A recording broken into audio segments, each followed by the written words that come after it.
Yo, how's it going? This is going to be a little bit different style. We're going to call this the open door policy. And I literally just put this phone on the dash and just moved it over because I can see some palm trees. And I got the truck turned off. So the background noise ain't terrible per usual. However, and I just, you'll see it makes a little bit of sense. Okay, so I'm gonna play this deal. I'm gonna drink some coffee. Let y'all figure it out. So now I've showed you the way we're supposed to do it every time. Now I'm going to show you the way we really do it. The safety is number one. Unless, of course, we're behind schedule. Then that's a little different. Now, if you come in here every day and you work hard, do all you can, well, all that's going to do is get you more work. Just remember, you ain't got to outrun the bear. You just got to outrun your buddy.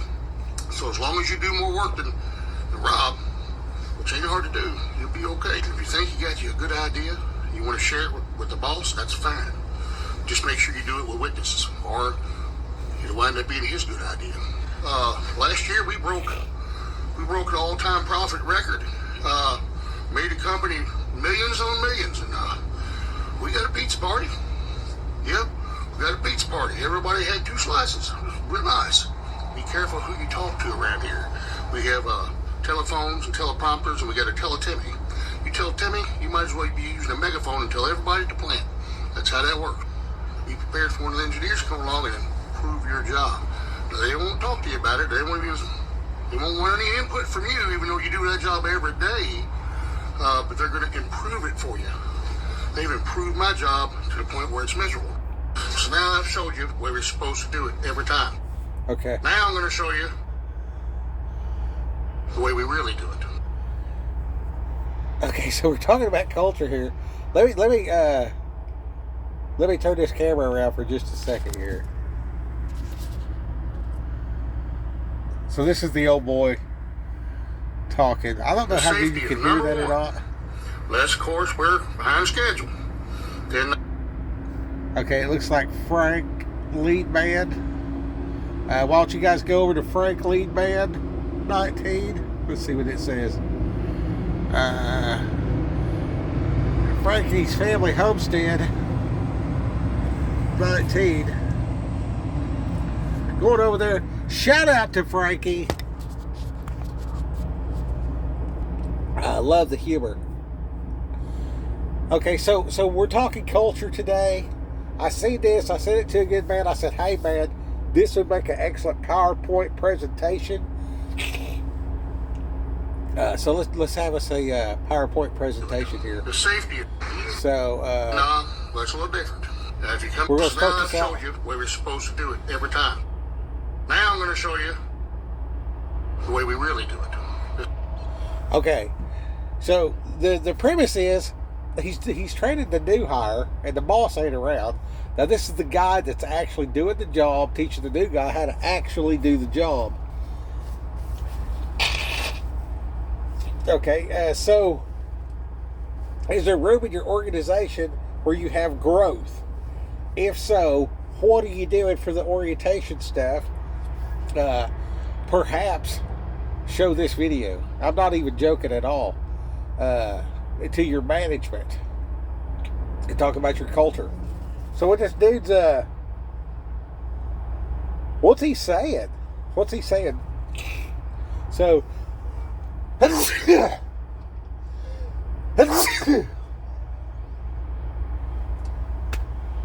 sorry about that. I should restart the video right now because that's disgusting. But maybe you need that. Maybe that's the real world, Mr. White Collar Guy. Maybe you need to understand that these people are people, and that they're going through some things or whatever else like that. And maybe they need to understand that you're running a business that's got to be profitable to be able to pay their wages. So there's a give and take there. That's it's got to be reciprocal. It's got to be both up and down the chain. I don't know, I guess Jocko Willink looked like the guy that used to pick on me. So when I would see videos about that dude. Like, I didn't pay no attention to it. I was aware, kinda, but not really. And then recently, I guess just timing, seen a bunch of stuff he did in like 2015, and I was like, I really should have watched this sooner. And that's when I was starting trucking. So,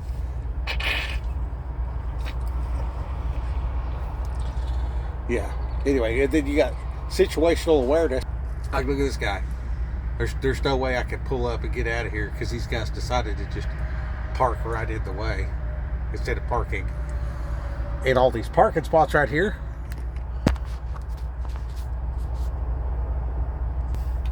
So that's fun. I don't have to go right now, so I'm not going to be a Karen and go over there and be like, why don't you park in a spot? Blah, blah. Anyway, so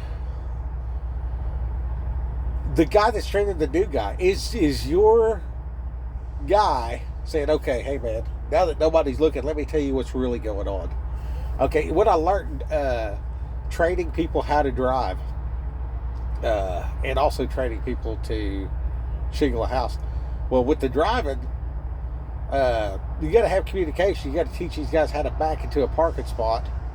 So one of the first things I would do is I would take them aside and say, hey man, don't tell nobody, but let's stop up here. I'm going to get you a headset and a CB radio so you can communicate with the other trucks. If you don't have a CB radio, that's called deaf and dumb.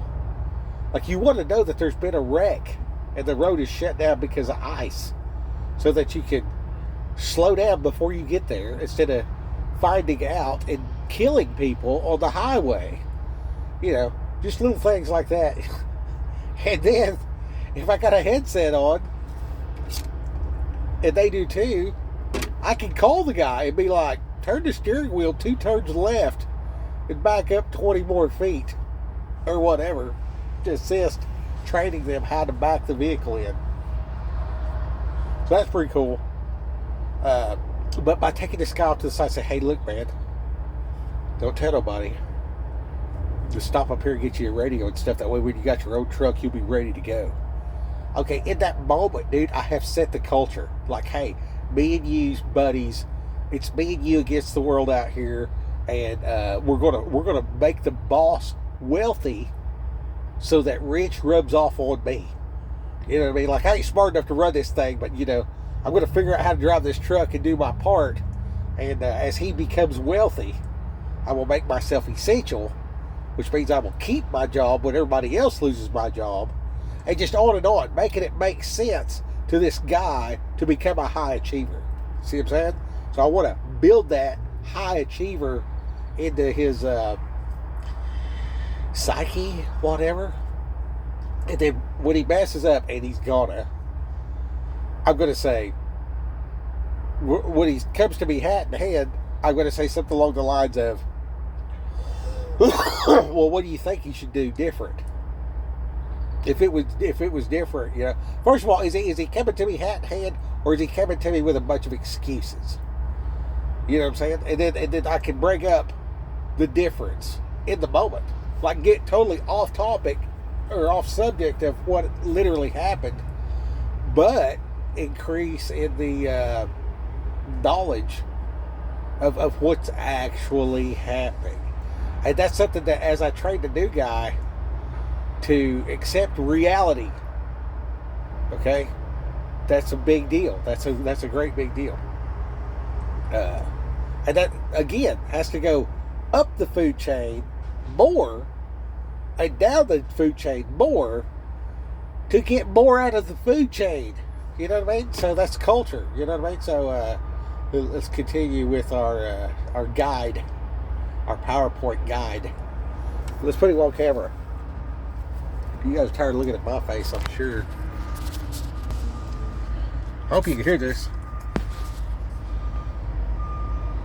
The safety is number one. Less, of course, we're behind schedule. Then that's a little different.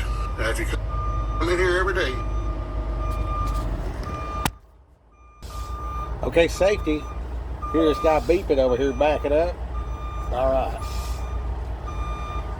Don't run over somebody. You know what I mean? Like this, I got a freaking camera over here. I got cameras over there. I got this, that, and the other. I got all these tools. I got the seat belt. You know what I mean? I got a dirty shirt. That's, I'm wearing the seatbelt when I'm not even wearing it. You know what I mean? Because the seatbelt got dirty. And, this guy over here, he's backing up, and there's a beeper. Like, I can see him coming back. I can hear him coming back. There's all this different kinds of stuff. But do I really need all that? No, I don't. I can look. I can be situationally aware and back up. Those two RVs are gone now. You know what I'm saying? Like, I didn't need to go over there and be all cared about, hey, you need to be safe and go park at a spot and be courteous to these people. It's not necessary. But I need to realize that this guy next to me over here parked extremely close because I'm right on the line. So when I pull out, I don't want to tear his hood off, whatever, right? So this whole when we're in a bind, that's a little different. It is. It is a little different. I'm going to drive a little different on the ice and stuff like that. However, climate change. You know what I mean? The political climate, like, my boss is going to go through certain things to keep a corporation going. I'm so glad he pulled up there with that truck road. I'm so glad.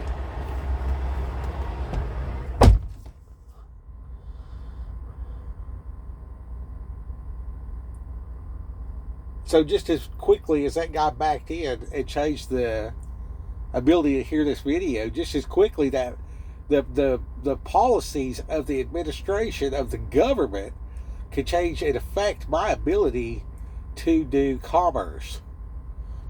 For my boss's ability to do commerce. You know what I mean? And I mean, it can change a lot. Like, freaking in China, under communism, a lot of people starved to death. In Russia, under communism, a lot of people starved to death. Every war is political climate change. You know what I'm saying? So, perhaps this is a national come to Jesus moment. Like, the communists are trying to take over the United States and change our ways and install the Muslims, which obviously want Sharia law. So, we're all Gaza. It's all an Indian burial ground. Okay, so back to your culture video. Now, is this good or bad? Is this good or bad? The way that guy says this stuff, is this good or bad? It's funny, for sure. And there's takeaways from all of it. I think he's a little ways into his next comment, but we'll hit it.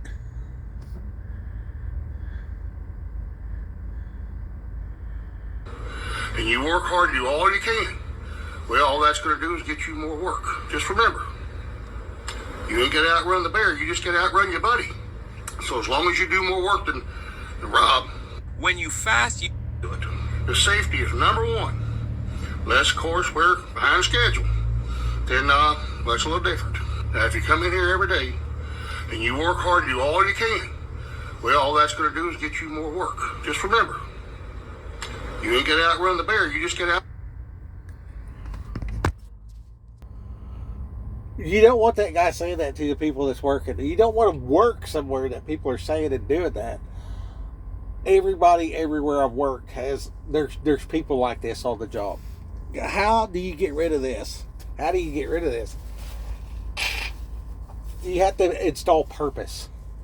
What this guy is talking about is he's expressing there's a lack of purpose where he works. He can't take it to the next level because he's just there to punch the clock, get a check, and go on. He has no ambition to grow in the company. He has no ambition to grow the company. And he's, good enough Chuck. He'll show up every day, mundane, which ain't nothing. You need that too. Don't get me wrong. There is mundane jobs where you just need a guy standing there watching the machine and then calling somebody, hey, it's broke. Funny side story. The guy at LG in Dallas that runs security for 5 locations, he's blind. And he has the night shift.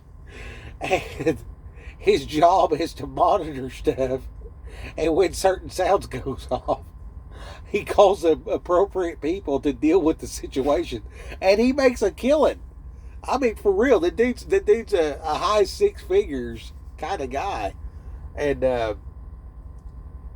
yeah, it's ridiculous the money the dude makes, and he invented the job himself, but he's the blind security guy anyway. So I don't want to hear no. You know what I'm saying? And what did that do for you when I told you the blind security guy? You know, we got some comedy here, but man, you can make it happen. You know what I mean? Like I want to look like a regular dude, or you know, like regular people are smarter than me. But I'm making it happen, so you can too. Like this is an attainable goal. Like you can be the blind security leader and make high six figures working for Amazon in Dallas. Because there's a guy doing it. So what does that tell us? You got to do it. I can have the best idea in the world if I don't execute on the ideas. I'm Mr. Mundane here, you know, and yeah. Run your buddy. So as long as you do more work than Rob, which ain't hard to do, you'll be okay. If you think you got you a good idea, you want to share it with the boss, that's fine. Just make sure you do it with witnesses, or it'll wind up being his good idea. Okay, so sharing information with the boss. Okay, this guy said take a witness, otherwise it'll be his good idea. Well, here's the question. Are you bringing this good idea to try to become something better in the company? Or are you bringing this good idea to make the conditions of the working better and better the company so everybody has a job with the political downturn that happens through climate change? When the political climate changes and there's a downturn, is your company positioned to essentially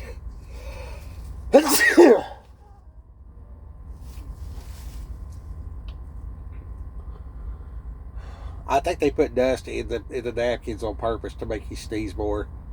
I really do. Sometimes the sun's coming through the windshield and you can see the dust, and I'll take out a napkin to blow my nose, and then I will see a cloud of dust, and it's like, yeah. If you're trying to sell more napkins, you can make the guy sneeze that's getting a napkin because he's about to sneeze. Yeah, that's some repeat customer stuff right there. Anyway. Innovation. Like, I don't think they're really sabotage. I think napkins are made in a paper factory, and paper factories are inherently dusty because they're drying out paper to make napkins. So,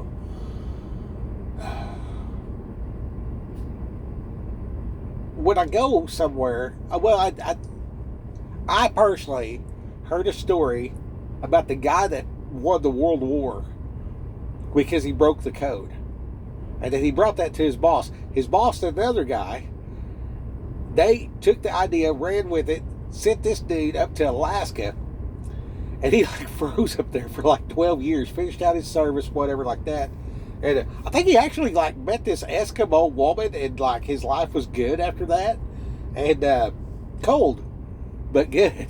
You know, like it seemed like he got the shitty end of the stick, really. But later on, you know, they figured it out and everything, and he got recognition, whatever like that. And they were interviewing him, and the quote he gave was, "You can do anything if you don't care who gets the credit."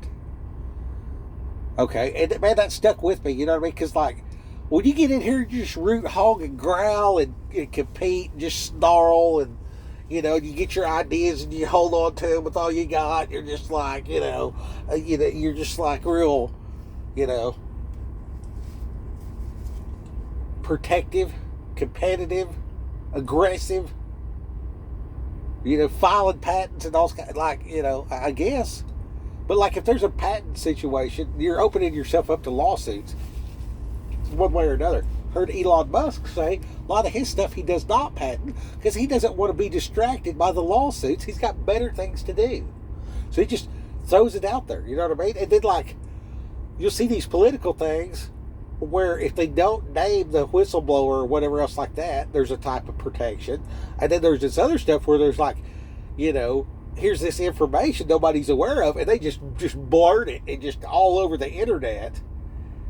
And everybody knows it came from the source. So now the source is untouchable because everybody found out.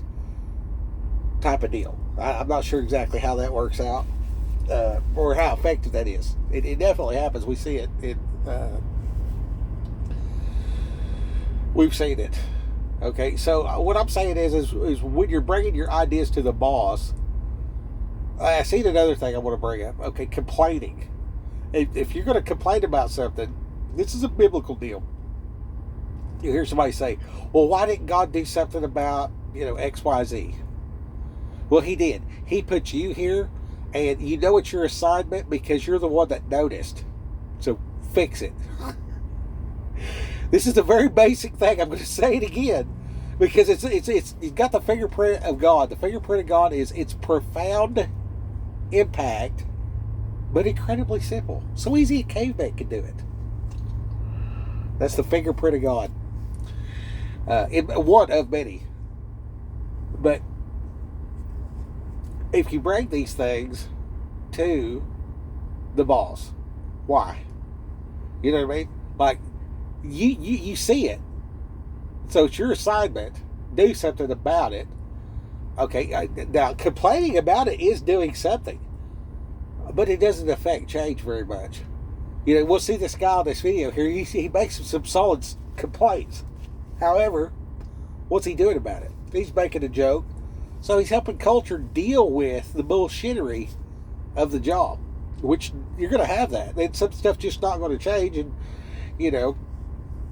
have a good sense of humor. That's, are you working hard or taking it hard? You got to be able to live with yourself at the end of the day and get the job done or whatever. But then there's like taking this situation and presenting it to the boss.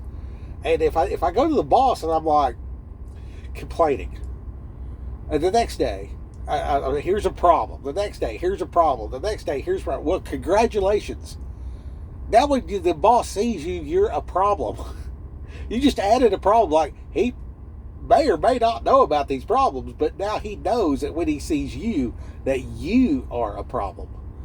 This can be leveraged in the trucking industry with complaining every time there's, some kind of situation where they're like, do me a favor.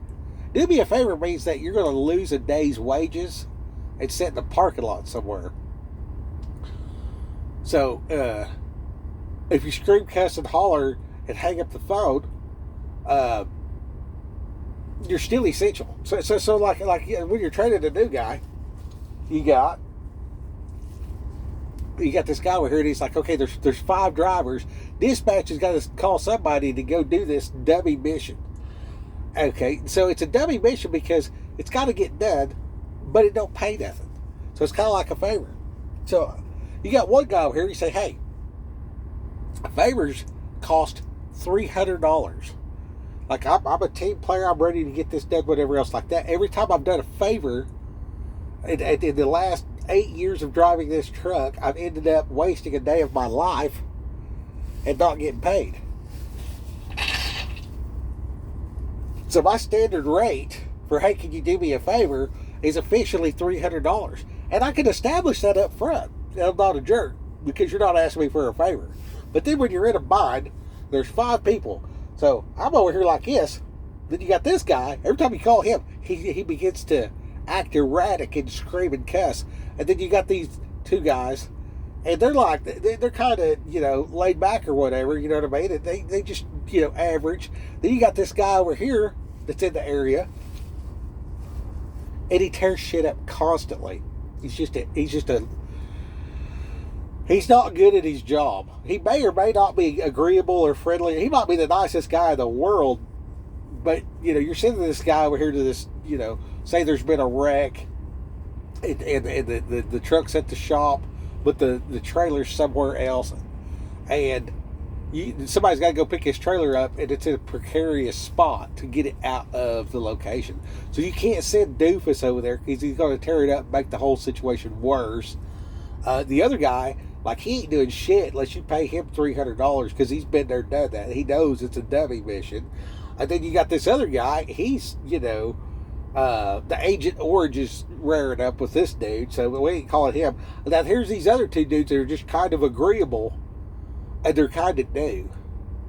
And you get so immediately out of the 5, I'm going to call one of these two dudes, and it's just like, which one's got time in the day? Okay, yeah, we'll send him over there. We'll reschedule his delivery. Okay, so now this dude's getting screwed out of a day's wages to do the boss some extra, and that's what it takes. Okay, and that costs money, that costs time. So for the employee, he's losing out on this deal. But for the employer, I mean, this could be a $5,000 mistake, just towing this trailer. And then you got delay this load, and then the hassles and blowbacks. Like, is this a contract load? Is this a broker load? Is this broker going to not do business with me again? Whatever. And then there's is this driver going to get tired of helping out and quit? You know what I mean? And then, like, if the driver, once he realizes he's the critical key in logistics, they ain't paying the back office people $100,000. They're paying the truck driver $100,000 because he's the critical part of this thing. You have the best logistics company in the world. If you don't have anybody to drive the truck, you don't have a business. So there's like this critical thing, and there's this got you by the balls factor. So you could say, you could be real professional and worth $300 in this situation. It might be so precarious that you call me and say, hey man, here's this situation, this, that, and the other, whatever, $300. And I'm like, okay, you know what I mean? But I've established that boundary on the front end. So pro tip, when you walk through the doors, when you get your money. When I walk through the door to get hired on, that's where the money's discussed. The money, if it don't make sense to you and it don't make sense to me, we ain't got nothing to do here. I got to make a living. I don't have to make a killing, but I have to make a living, and I want to make some extra. You know what I mean? So, and everybody does. So make that make sense. But understand that the company, it might look super profitable today, but where did the company start, and how much did this company go through to build up to the point where they got a certain amount of resources to hire a certain amount of employees to do a certain amount of work? And I think that's the next bullet point on this deal. We'll list this guy again if I can bring it back up. Last year we broke an all-time profit record. Made the company millions on millions, and we got a pizza party. Yep. Okay, so the pizza party debate. Okay, so this guy thinks that last year the company made extra millions of dollars. Like, is that true? Number one, like, do you know what your company's making? Like, do they put out some big hoorah about revenue or about net? And then, how many years did this guy work for free to build this company? And that's lost on the employee mindset. The employee mindset and the culture of just do enough to get by. Listen, it's not that the boss doesn't care about you. He's saying you did a good job, here's a pizza party. And then for the employee to get mad at that. Well, blah, blah, blah, I'm entitled to more than just this. Are you? Well, you should have talked about that when you got hired. You get your money on the way in. You know what I'm saying? Now, once you're in, if you want to elevate, you can talk about more money then. Like, how do you think it works, employee? Okay, so, you got this striving or whatever like that. Okay, and then, all the, the stars aligned, it clicked, and the boss made, $400 million this year. Okay, great. What's the chances of your boss expanding acquiring more market share, and you still having this, mediocre job that you don't have to sweat the political climate change, and you'll still have a job in 4 years because your boss is out competing foreign workers that will work for $1 to your $20. Like, what does that look like? Oh, all the automation's taking my job. No, if it wasn't for the automation, we couldn't afford to hire you. So you, as the boss in the employee situation, and we're talking culture here, like, how much does your employee realize that? So if I could, I got this guy in here, and I'm like, look, man, you want to be a top hand out here. You're driving. You're the captain of the ship. You're essential and everything. But your company's got to be in business 5 years from now, even if you go somewhere else, because somewhere else needs a 10-year history. So if they call, hey, ABC Roofing, did Joe work here to verify your employment? And there's nobody to answer the phone because they're out of business. Now you have unverifiable work history. So it's harder to get a good job if the company you're working for went out of business. You know what I'm saying? So you can bring culture all the way to self-preservation every time. So now we get into kind of recapping, taking the boss the ideas. Okay, so am I helping keeping this place afloat? I can affect change if I don't care who gets the credit. If I'm just doing it for the team, do it for Johnny, from the outsiders. Don't do it for Steve. Don't do it for Ron. Do it for Johnny, man. Yeah, we'll do it for Johnny. For King and Country. I don't care. Do it for Jesus. Whatever. Aphrodite. The woman of your heart. Whatever. I don't know. You know what I'm saying? If you see something, say something, is, that brings up a whole different thing. But if you see something, say something. And then when I go to the boss with this problem, I want to think about this and have 3 solutions. Hey, I noticed, we have a long lag time to get on and off the yard because they're inspecting the vehicles and they're finding problems on the way out the door. But if you inspected the vehicle on the way in and made a priority list with a red light, green light, yellow priority system, this based on the scheduling, when does this load go out? Like they bring a trailer across the border where I work. That's what they do. Border cross docking, but we don't cross dock. We just send the trailer because, why take it out of the trailer? Just send the trailer, change trucks. So I drop it off, a Mexican picks it up and goes to the factory in Mexico. But then reverse the process, I pick it up off the yard and go anywhere USA. So, right now, I got engine parts, that like heads and starters and stuff like that, and I'm going to drop it off. They'll take it into Mexico. They will remanufacture these parts, and then somebody will order the parts, and then they'll send that on a truck to wherever, and then you got a remanufactured head or whatever. Now, why they don't just do that in the United States is affordability. So that manufacturing has left the chat. And most of our cars at the auctions and stuff are going to Mexico. So outsourcing the salvage yard is terrible. So if you see something, say something. We need American salvage yards again. Like, if you're high level and you care about the America, the United States, and you're patriotic, and you're a business kind of guy, you're looking to invest, freaking Warren Buffett's watching this with a pocket full of cash. Go to the tax auction and outbid all the Mexicans on the parts. Yeah, I've rebuilt heads and stuff. It's not difficult to remanufacture a, head for a 5.7 Hemi. And they all break, so they all need remanufactured. So, you know, anyway, Auto Parts America, for real. Anyways, that's pro tip. You know, that's just a drop in the bucket as we talk about culture.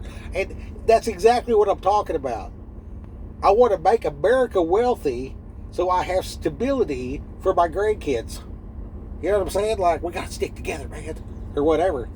So, in that moment, oh, well, I went into the boss's office without a witness, and now the good idea became his idea, and I'm going to be all poopy pants about it. That is stupid.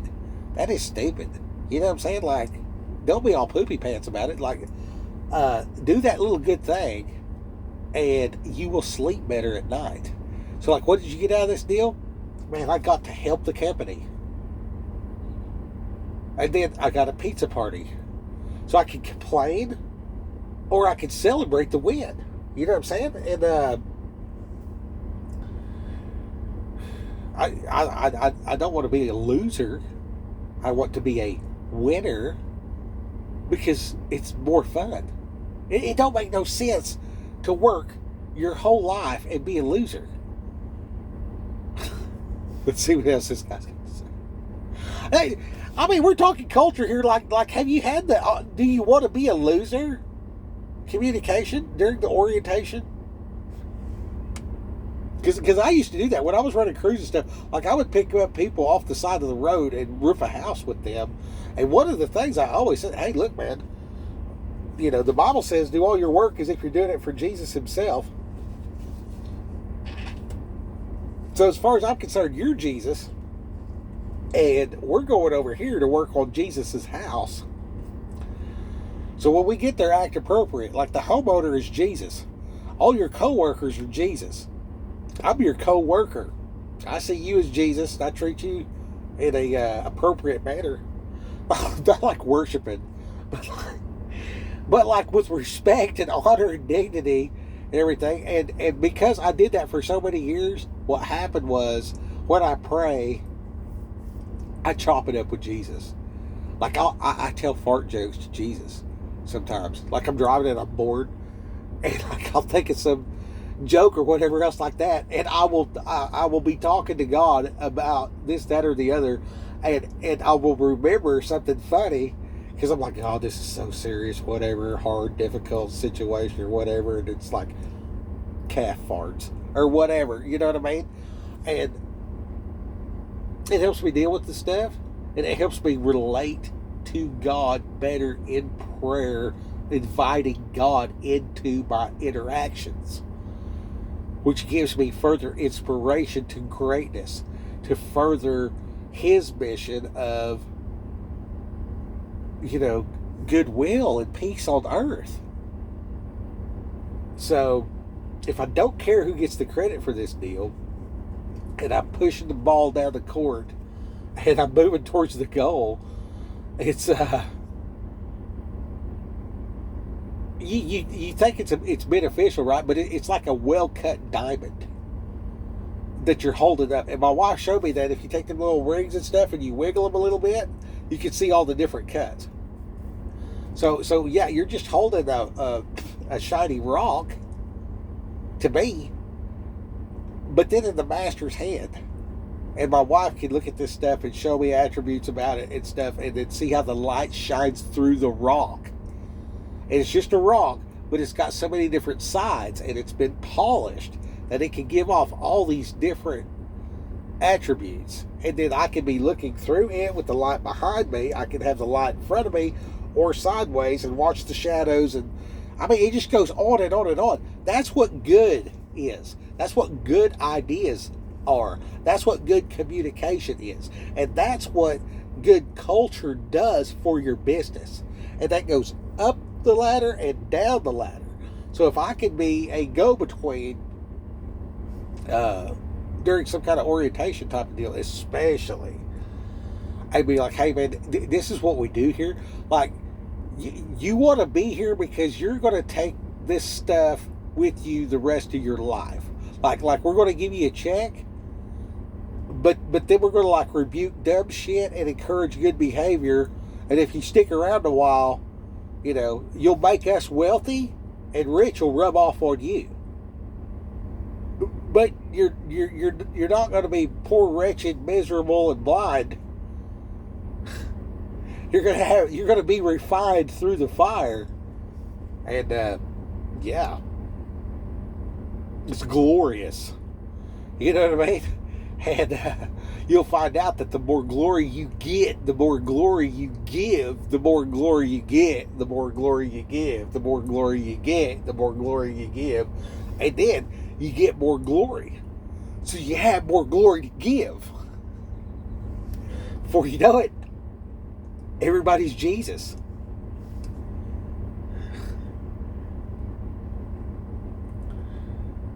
What if the morals and ethics of Jesus was in every human being? That's substantial. Okay, let's look at this deal again. And if you're squirming at this, like how can I talk about Jesus in the orientation? Personal. It's my personal belief. You can believe whatever you want, but I'm going to say I'm free to say whatever I want to say as well. And while I don't want to be caught up with a lawsuit over a patent, if you want to sue me for being a Christian, run it. You know what I'm saying? Like, I'm not scared. I'm not scared of that at all. I've done it everywhere I've worked for over 2 decades. Never had any trouble. Unless I was... Well, actually, I told some people they was going to go to hell if they didn't have Jesus yesterday. And by the time I left the room, we were all smiling and shaking hands and stuff. And it was because the people understood that I brought up the blood of Jesus because I really believe this. Like, I really do believe this. And they laughed a few times. They actively laughed at me because they were Arabic. And they owned a gas station. And those people think, those people in that building at that time, at that place, they think I'm an idiot. They think I'm some Southern American retard, knuckle dragging, whatever. They have no clue that they're here to hear the gospel. Like, when you see all these migrants and stuff, like, that's the mercy of God. Like, how are we going to spread the gospel around the world before Armageddon? Like, that's why you see the things that you're seeing. Just remember, God's in control. His plan is salvation. It's God's will that none shall perish. So if these other people are here and stuff like that, and I'm like, look, man, I really believe that you should read this Bible, at least make an informed decision. And at least, I mean, hey, read it one time. You know, like it, love it, hate it, burn it, don't care. But here's the Bible, man. At least make a decision after you've examined the evidence. Just examine the evidence and decide for yourself. You know what I'm saying? Because I did, and I think it's real, and I think without the blood of Jesus, you're going to burn in hell. There's no other way to make it. Like, you can't be good enough, you know. Of course, these guys, they owned the store. So I'm like, if I grab that bottle right there and run out of here, that's a crime. And it comes with a penalty. And I'll have to pay the penalty for that. There ain't no getting out of it. You got to pay for that. You stock them shelves over there. If I steal it or if I buy it, doesn't matter. You had to pay to stock those shelves, did you? You know what I mean? And you just make it make sense. Let's watch this guy right here.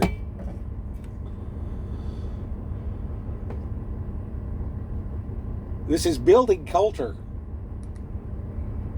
Millions on millions, and we got a pizza party. Yep, we got a pizza party. Everybody had 2 slices. It was real nice. Be careful who you talk to around here. We have telephones, teleprompters, and we got a tell-Timmy. Telephone, teleprompter, and tell Timmy. Okay, the office gossip. The on-site politics of dealing with life. Very unfortunate. Very unfortunate that people are the way they are. But extremely fortunate people are the way they are. So, you know there's going to be gossip and stuff like that. There's going to be good said, there's going to be bad said and stuff like that. As management, you have to have an ear to hear that stuff. I want the people to feel free to come in here and just trauma dump that they have to be here at 7 o'clock in the morning. So I can look at them, let them get it out of their system. I'd say, okay, so you're saying you need to get up earlier. It's so hard to get here because of traffic. So, let's put it to a vote. You know, like 7 o'clock, the road stopped. Let's start the factory's day at 4 a.m. How does that sound? At 4:30. What about that? What about that? What about 4:30 in the morning? You get out of bed and you come down here and go to work before there's traffic, and then you can go home early. We'll just run the same shift. We'll just adjust the shift. What do you think about that? You know what I mean? And just run the scenarios with them. And in that moment, I could take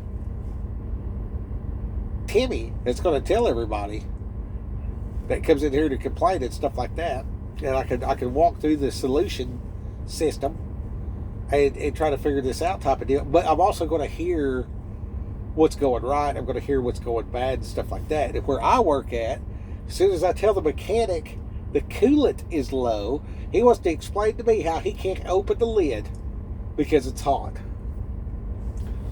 And I'm just like, really?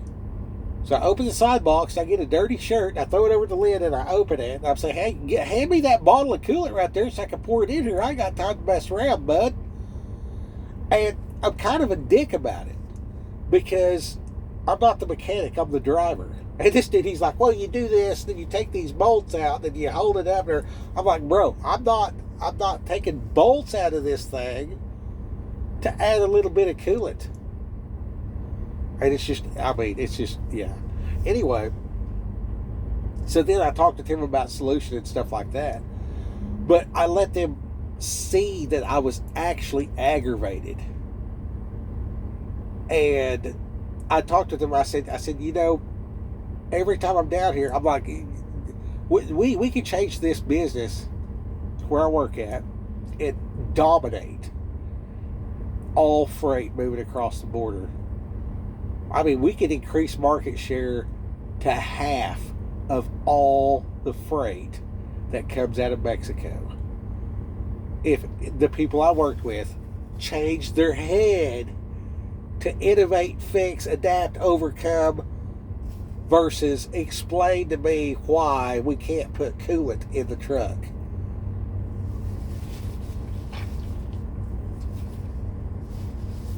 That's why you see these trucks out here going down the road. You're just like, oh, snap. I don't know if you've ever been to Texas, but Texas has the worst trucks on the highway. You'll see these trucks and you'll be like, I can't believe this vehicle is allowed to drive at 80,000 pounds at 80 miles an hour. Bro, you're in so much danger out here. Anyway, if you know they're going to tell it, good. Get in that guy's head, make sure that you know what's going on. Fix the problem. Fix the problem. Use him to build your culture into a situation where it's like, if everybody just says, is that good or bad? Yes. Yes. Yes, that's bad. Yes, that's good. You know, I could use this hammer to go over here and nail these 2x4s together and build a house. I could take this hammer over here and knock somebody in the head. You know what I mean? Like, yeah. Well, Timmy, you might as well be using a megaphone and tell everybody at the plant. That's how that works. Be prepared for one of the engineers to come along and improve your job. There we go. They won't talk to you about it. They won't want any input from you, even though you do that job every day. But they're going to improve it for you. They've improved my job to the point where it's miserable. They've improved my job to the point that it's miserable, he says. Okay, we just got into that a little bit. I'm not going to tell these people how to do their job. I'm going to ask them to do their job. And then if they're not, if there's some way to improve it, I'm going to demonstrate. So I learned this early on in the trades. I didn't want the hassle of the office. So if I was the subcontractor, I didn't have to find the work, I didn't have to collect the money, whatever else like that. And I could stay busy day after day after day after day after day, which meant that I could have the truck and tools. If I was willing to go pick up the guy that does not have a driver's license because he's got a DUI because he drinks beer all day on the roof. Well, if he's been roofing long enough to lose his license because of drinking beer on the roof, that's actually a sign that he's been on the roof for a long time. He may or may not be any good at it, but he's been there. And he can not fall off the roof, and he can pick up 100 pounds and walk around with it all day long. That ain't nothing. And I can leverage that, and I could give this dude breakfast. So I know this dude's belly's going to growl every morning because I feed him every morning, right? So even if this dude doesn't want to go to work, he's going to get up because he's hungry. And then I found out later that they all have a drinking problem. So if I give them at least $50 at the end of the day, they can scratch that itch to whatever degree, wake up hungry, go to work, knowing they're going to get breakfast. So I just scheduled the breakfast at $50 into the budget of the job. Pay by the day. Now I know I got X amount of dudes. I know the truck has the overhead, so I can guesstimate the job. How many days does it take to roof this house? 1 or 2. This building, 90 days, whatever. And my budgeting is extremely quick at that point, and materials and back office stuff and keep up with this, that, and the other, and all that figuring is not my problem. But it comes at a premium. Basically, I'm hiring this roofing company to find me work. And I realize I'm doing this, but I stay humble, and I just show them, like, how can I help you? You know what I mean? Really, like, I need some work, you know what I mean? And then as I'm working, I see these guys, so then I need, 2 or 3 high skill, $300 guys, and then I need, 4 low skill, $100 guys. And nowadays, it'd probably be like 200 and 500 for appropriate guys for what I was doing back then. To do it today, I would be paying the roofers $500 a day. I would be paying the laborers probably like $180 to $200 a day, cash. And yeah, that's just the way that goes. And when you get into numbers like that, anybody that's watching this that's in the trades, they just went, you know what I mean? My guys always showed up. We say this again. My guys always showed up. Okay, so back in the day, I was sending them home with a $20 bill every day. So they can grab a 6-pack and a sandwich, because they're terrible at budgeting money. They're young, dumb, full of cum, so if they're going home to their wife or whatever, and if they need to stop and grab a loaf of bread and some hamburger meat, or some freaking mac and cheese, whatever, they got it. 6-pack mac and cheese, loaf of bread, whatever. And I know they're going to show up because and then Friday, payday's Friday. So Friday, at the end of the day, I call them one by one up to the truck, and I pay them for every day they showed up.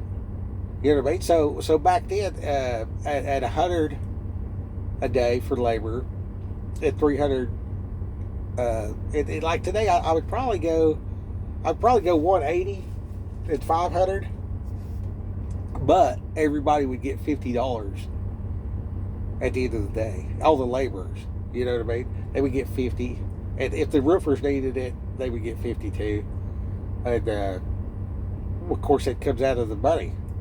So at the end of the week, they got a check to pay bills. So I know that that's going to help them manage their money to a certain degree. And then because I'm getting up, I'm going and I'm picking them up, I know they got their transport and everything like that. Okay, so now let's say that this guy throws a fit, runs off, whatever. Then he calls me up, hey Skip, man, I need some work, whatever, like this. Well, you know, breakfast and a ride to work ain't nothing. I'm handling a lot of your issue because you ain't got no license and stuff, and I'm going to hire you back because I love you like a brother, and that's what Jesus would do. You know what I'm saying? Bro, in that moment, like, this dude is going to have opportunity to help folk for the rest of his life. Generally, we're talking a 20, 25-year-old man. And, yeah. This dude's going to have 50 years on the planet where he's more likely to do right. So we get back into, if you don't care who gets the credit, you can change the world. So this comes back to culture. And see if this guy's got anything else to say.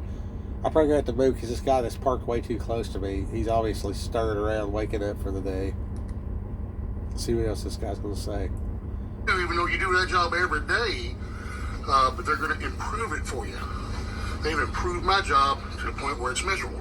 So now I've showed you the way we're supposed to do it every time. Okay, now, so I'm going to show you. You could probably, instead of just off the cuff talking in the truck parking lot, whatever. There he goes. He's off and running. Let's see if he tears the front off my truck. Well, he seems to be doing pretty good.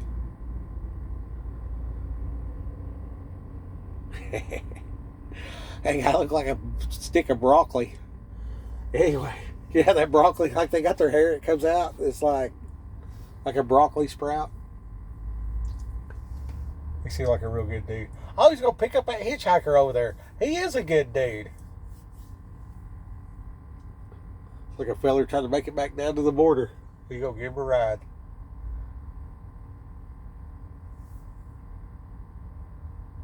Nope, he's driving all right past him. Anyways, you could probably write this out way better and have a standardized deal. Your culture at your job is a big deal. And if you got somebody that doesn't want to be there, and it's showing, a lot of people say fire him immediately, get rid of that guy because he doesn't want to be a part of it, type of deal. And I'm going to say this. Be ready to fire that guy, but talk to him first. You know what I mean? If this guy's willing to show up to work for you, you should be willing to spend 15 minutes face to face with this guy and talk about why his attitude ain't worth shit. You should explain to him how his life would be better. And then at the end of it, fire his ass. So, you know, there's consequences for your behavior. You know, if you was to change and do this, that, and the other, yada, yada, yada, yada, yada, this could be good. You could improve this and probably have that. You can do this and do that, whatever. And this guy rolls his eyes. Just keep talking for about another 20 minutes. Then at the end of it, be like, but because while I was explaining this, you wanted to roll your eyes, which was the problem to begin with, there's the door. You're fired. And that will stick with that dude. You know, give or take. I mean, it might get your office shot up if it's, you know, if this dude's nuts. But like, I'm saying this because this gets back. I'm saying this because this gets back to culture. Here a while back, Charlie Kirk died, and then everybody was like celebrating online, and then people started firing the people that were making fun of Charlie dying.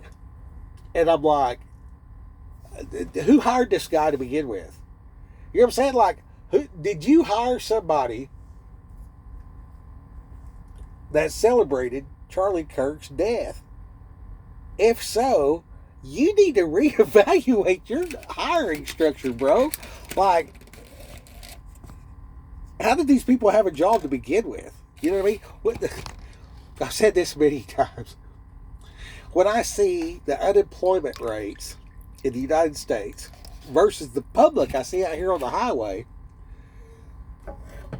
I think we're doing pretty good. I don't know who's employing these people.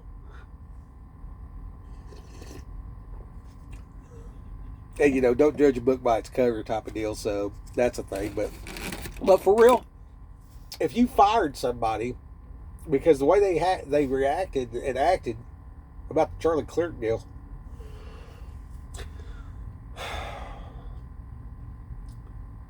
you need to self-evaluate for the purposes of culture.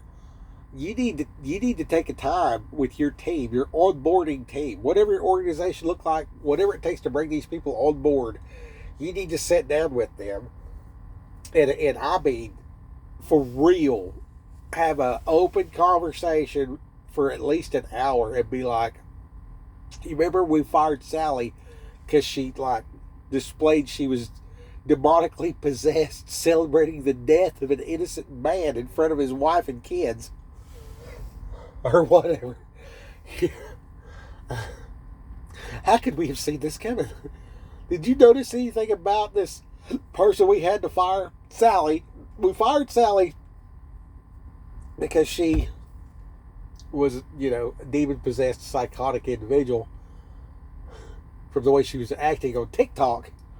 She, did she really believe that? Was she just trying to get clicks and likes and views or whatever? What's going on here? And then in that discussion,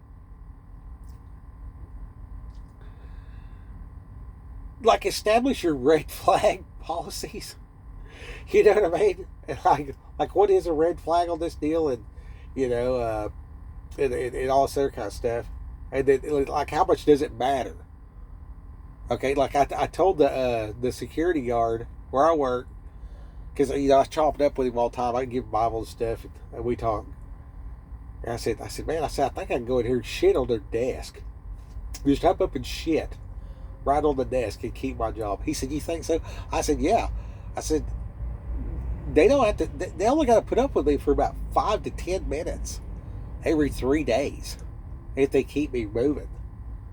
So if they give me work to do, I don't complain at all, and I get the work done. And then when there's a problem, I fix it. And if I can't get a hold of them or something, and I got to call a mechanic myself, and then pay the mechanic myself, and then I chew their ass about having to do that. So, from a friendly, easygoing type of situation, I am terrible. I'm one of the worst dudes out here. He said, you're probably the craziest guy working here.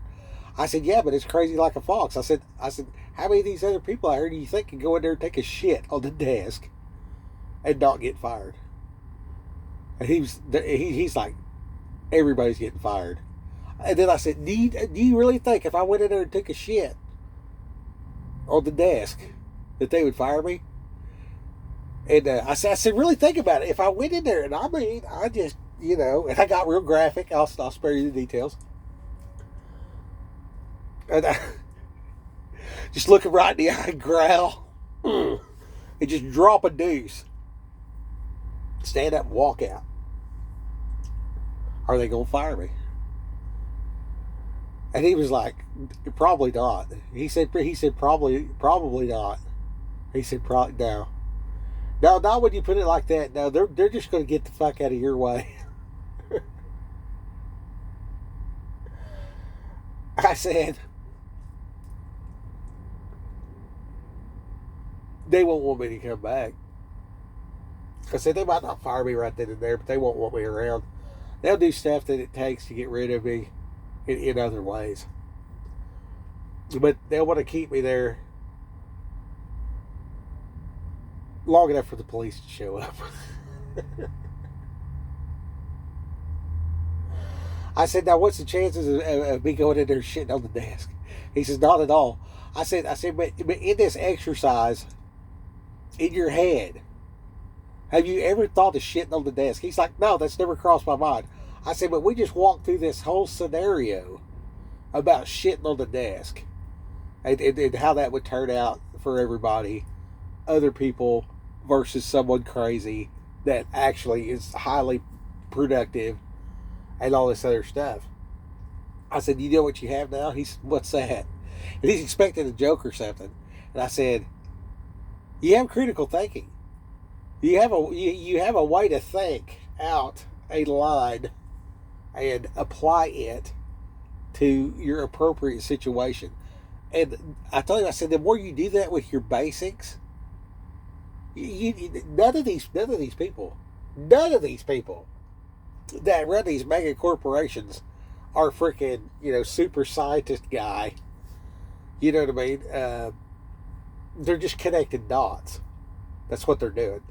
And the AI appears to be smart because it interfaces quickly with the internet. So if you want a culture of get it right, they're going to have to think. So whatever it takes to get people thinking. And part of the reason why you'll listen to me is I'm talking to this guy, you know what I mean? I pointed out the fact, I said, when I pull in here, what do you think I'm going to say? He said, I don't know what the fuck you're going to say. I said, are you interested? He said, oh yeah, I love talking to you. I said, so you got to switch it up. You got to have some flavor. You can't have tacos every day. You know what I mean? There's room for spaghetti every now and then, Anyway, by doing that, and then talking with the mechanics and stuff like that or whatever, I noticed that there's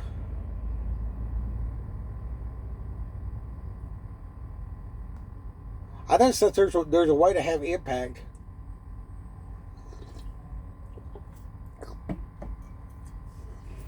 I'll say this, I'll get off here.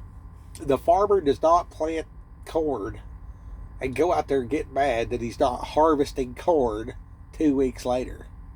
So, get a realistic, what are you doing? How long is it going to take to do it? The realistic timeline. Figure all that out before you start. If you haven't wrote it down, you haven't even started thinking about it yet. This is a media where I can talk to people about stuff. If I wrote a book, 13 people might read it, maybe. And they'll just read 6 pages and quit. If I make a video and I'm bring up something that's worth talking about, have a little humor, whatever like that, and actually try to better the world. It's more digestible. You'll be able to get through it better. If I made them about 20 minutes, people would actually watch them. But what people don't understand is, this entire channel is not for me to do stuff. This is for someone else to take these, I guess you could probably go about 22 minutes.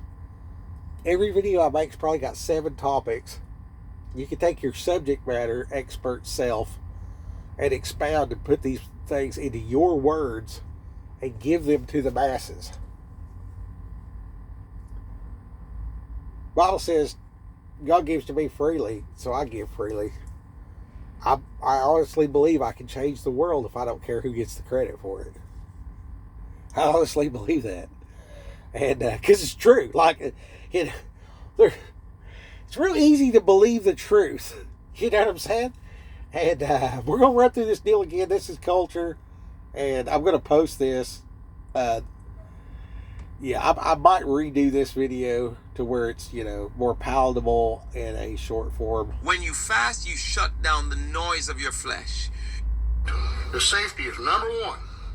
Unless, of course, we're behind schedule. Then that's a little different.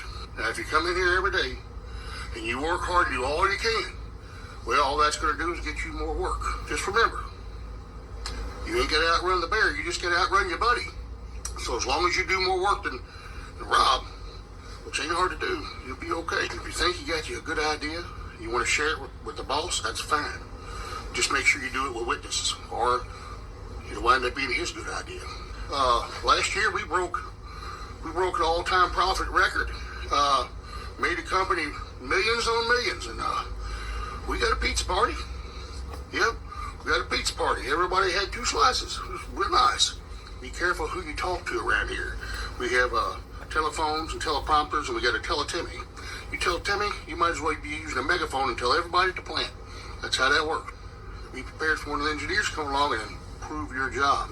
They won't talk to you about it. They won't want any input from you, even though you do that job every day. But they're going to improve it for you. They've improved my job to the point where it's miserable. So now I've showed you the way we're supposed to do it every time. Now I'm going to show you the way we really do it. The safety.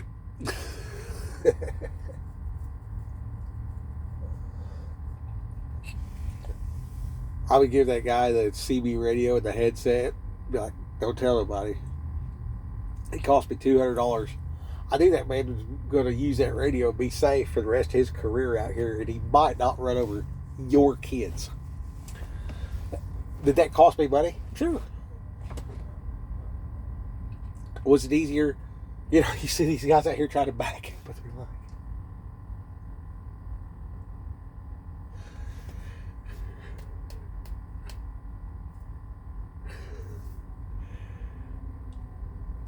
I'd just walk back here with my hands in my pockets and be like, come back 15 feet. Because I just call them on the phone, you know? And now, the guy's not panicking. And now we're buddies. Now it's, you know, me and this dude, you know, we're going to go and do stuff. And when they get out of the truck, they go on to do their thing. They would call me, you know, 2-3 years later. Hey, Skip, such and such, blah, blah, this and that. What do I do? And for me, being able to be there for a guy, that's indeed, and just help them, help anybody that's actually trying. Like when I would, like this guy over here standing there, I wouldn't take him to work. I would drive right past that guy because he's not trying. You know what I mean? If I pulled up there and he come up to the window and said, "Hey man, I need a job. Get in. Let's go." Because he's trying. If he just stand there not doing nothing,